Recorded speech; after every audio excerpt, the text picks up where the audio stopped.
बीडमध्ये रस्त्यावर गुंडगिरी आणि लूटमार करणारे 2 सराईत गुंड तासातच गजाआड.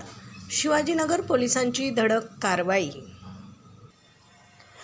नमस्कार, आपण पाहत आहात महाराष्ट्र जनता न्यूज.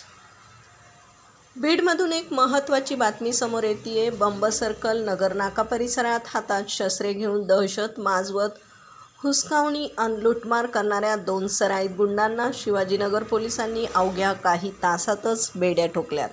1 ऑगस्ट रोजी हॉटेलमध्ये दारू पिण्यासाठी 5,000 रुपयांची मागणी करत आरोपी स्वप्नील भाऊसाहेब शिंदे आणि आदेश भगवान जोगदंड यांनी फिर्यादीवर बिअरची बाटली, लोखंडी रॉड आणि काठीने प्राणघातक हल्ला केला होता. घटनेचे गांभीर्य ओळखून पोलिसांनी अण्णाभाऊ साठे चौक परिसरात सापळा रचून दोन्ही आरोपींना जेरबंद केले.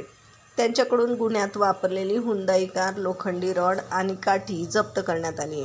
अटकेतील आदेश जोगदंड याच्यावर यापूर्वीही खुनाचा प्रयत्न आणि शस्त्र कायद्याअंतर्गत 4 गंभीर गुन्हे दाखल आहेत. ही धडक कारवाई पोलीस अधीक्षक नवनीत कावत, अप्पर पोलीस अधीक्षक समीर शेख, सहाय्यक पोलीस अधीक्षक व्यंकटराम आणि पोलीस निरीक्षक शीतलकुमार बल्लाळ यांच्या मार्गदर्शनाखाली करण्यात आली आहे.